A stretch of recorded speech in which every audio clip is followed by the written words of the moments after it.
Silence can live inside a beautiful house and make it feel like a museum. I learned that the hard way in Lakefield, Oregon, glass walls, private dock, all the trimmings and not a single sound that mattered. 7 months after we buried my wife Quinn, my boy Leo hadn't said one word. Not hi, not dad, not even no, just those watchful eyes that made me feel like I might break if he touched me.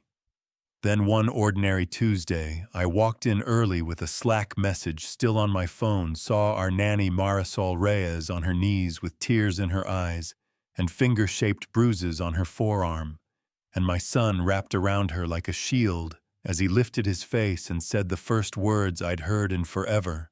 "Who hurt you, Mama?" And yeah, my phone hit the floor. If you've ever tried to fight grief with money, you know the routine. Buy the machines that make sound, fly in the experts with the letters after their names. Keep your calendar packed so there's no room for the ache. You know what I mean? That was me, Damian Cole. Boardrooms at dawn, headlines at lunch, a house that felt like an exhibit after dark. I didn't hire Marisol because I believed in miracles. I barely hired her at all. My attorney's neighbor sent the number, my assistant did the rest. She arrived like a nurse on night shift. Steady voice, kind eyes, no grand speeches, just presence. And the strangest thing happened, the quiet started. Waiting instead of hurting. 2 days before Leo spoke, I had paused at the mudroom because I heard a sound I didn't recognize anymore. Not words, just breath with rhythm, as she sat cross-legged on tile with picture cards and a silly song about pancakes and rain. Leo tracking every card like it was a comet. I almost called his name, didn't backed away like a deer would spook, slept in a kitchen chair that night with the baby monitor blinking, and for the first time in months, the silence felt like it might be holding something instead of taking. When I saw those bruises, the part of me that negotiates calmly did not show up. My voice dropped into that place where I bend the world when it won't move. "Who grabbed you?" I asked, and she rolled the sleeve higher, like truth goes down easier, without someone else tugging on it. "My brother and I have a history," she said. "He drinks, he gets controlling. It's complicated, but it's not this house and it's not your problem." And my son pressed his face into her shoulder and used the tiny voice he'd been hoarding to say, "Make it stop." And I realized I could call every cop in the county, but first I needed to do something I'm terrible at. I sat down on the rug suit, and all right there with both of them, "We'll figure it out," I said, more prayer than plan. After that, the house loosened its jaw. The backyard woke up. Marisol walked Leo through the herb beds in mismatched socks, naming rosemary and ants and cloudbirds.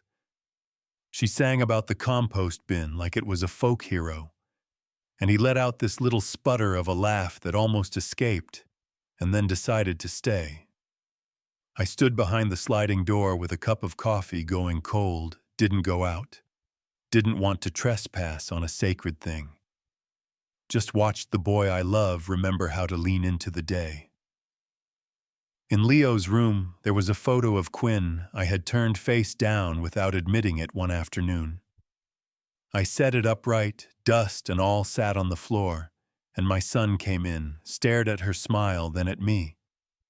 I told him what I should have said ages ago. "Your mom loved that you gave birds ridiculous names." He didn't speak.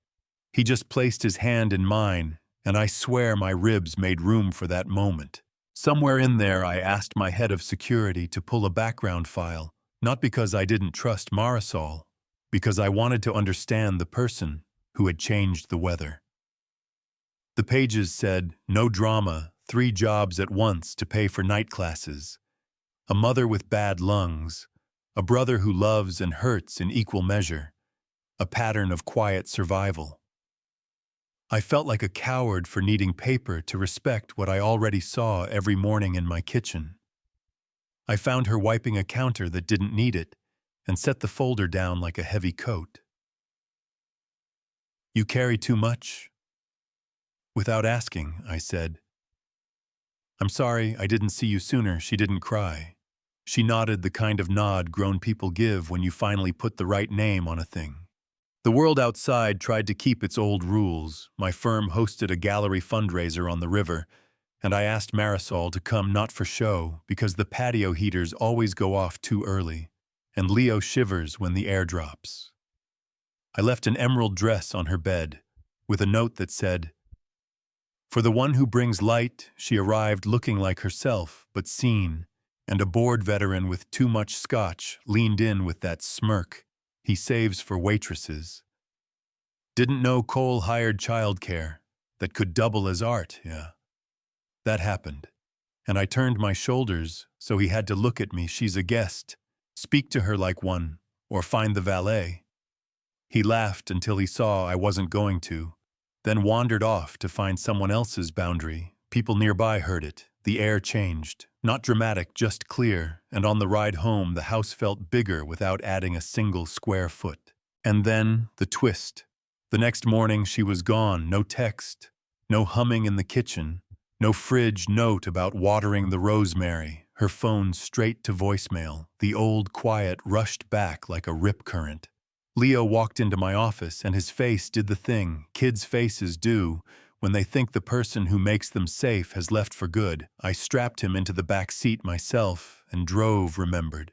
She once mentioned a blue mural near the Mill Street bus depot, found the duplex with flower pots and a squeaky screen door.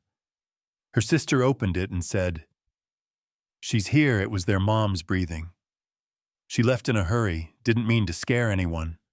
We stepped into a room where love is a muscle, menthol in the air, oxygen tubing catching the window light.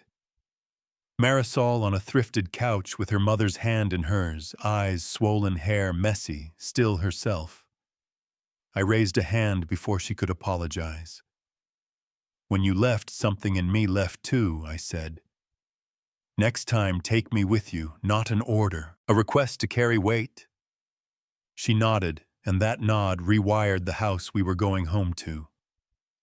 Real life doesn't do big speeches, it walks. It repeats the good until it sticks. Leo fell asleep in her lap, holding a paper crane she'd folded. Not a plane you throw, a crane you carry carefully, or it loses its shape. He watched the wings tremble when the car hit a pothole and whispered, "Don't break." And I felt something inside me crack in the right direction. A few days later, I passed the playroom and saw him hunched over a sheet of white paper, tongue poking out in fierce concentration. He drew 3 figures hand in hand and wrote, "My people," in big red letters. I sat beside him and asked, "Is that what you want?" He nodded without looking up. "Do you think of her like your mom?" He didn't hesitate. "She loves me like one." That's when I stopped chasing neat endings and chose a true one. I folded a clean copy of his drawing into a crane, tucked a small silver key inside the key to the studio above the garage. That had been mine, then Quinn's, then a storage space I used to hide from my own house, and I set it on Marisol's pillow with a note. "If you want this, it's yours for art, for school, for naps, for breathing, for silence that doesn't hurt." She found it didn't say yes or no, slipped the crane into her bag, and kissed Leo's hair a little longer at bedtime. Life tested the new lines the very next weekend. Her brother showed up, hot knuckles on the door, like it owed him money, voice in 3rd gear. I met him on the porch, and before I could speak, Marisol stepped out. Not small like that day on the rug, steady. She lifted her sleeve so the fading bruise showed yellow at the edges. "I'm done letting you apologize with pizza and repeat it with beer," she said. "It's family," he shrugged. "It's complicated." "It is," she answered. "Which is why I love you enough to set a boundary. You have to respect if you want to see me." He turned to me expecting the heavy. I kept my voice even. "If you love her, you'll honor this line. If you don't, we can handle it with paperwork. I prefer the first option." He spit on the gravel, drove away. Maybe he'll come back sober, maybe not. Either way, the line isn't moving. Our closest thing to a victory parade was tacos in the backyard under the maple, where Leo first laughed at the compost song. My sister flew in. Marisol's mother sat near the fence with a portable tank and a smile that made the whole yard brighter. The playlist was a mess. 90s hooks next to indie guitars. The dog judged everyone equally. Leo walked into the grass with his drawing held high and said, clear like a bell, "We are not alone anymore." People clapped. I pressed my mouth to the top of his head. Marisol wiped her eyes with the back of her hand and nodded like she was signing a document that mattered. If you're waiting for some fairy tale, that's not what we do here. What we have is better and harder. Leo talks now, not non-stop enough. He asks what clouds are called. He hates broccoli with a passion. That's almost art. Sometimes he says, Mama to Marisol, sometimes Mari sometimes. Hey you, and she pretends to be offended. The studio smells like coffee and paint, and second chances. Some nights I sit in Leo's room with Quinn's photo turned up, and tell her he named the scrub jays and called the basil little trees, and I didn't correct him. Other nights the porch is quiet, and I look toward Mill Street, and practice the same sentence in case a dusty pickup pulls in. Respect this boundary over and over until it's muscle memory. That's where I'm leaving it with you. Not polished, not perfect, just true. A wealthy man didn't rescue anybody. A woman who had every reason to shut down chose to show up, a child who went silent. To survive found a reason to spend his words. The antagonists were ordinary. A bored guy with a cheap joke.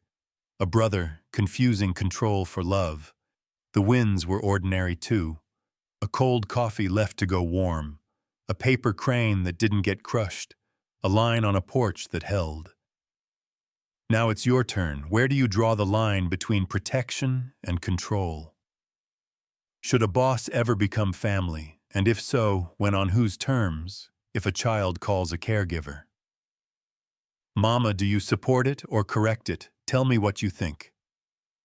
In the comments, argue with me if you need to share the moment you saw a boundary, save somebody. And if this gave you a little bit of air, stick around, hit subscribe. We make more stories like this because some truths are quiet until someone finally says them out loud.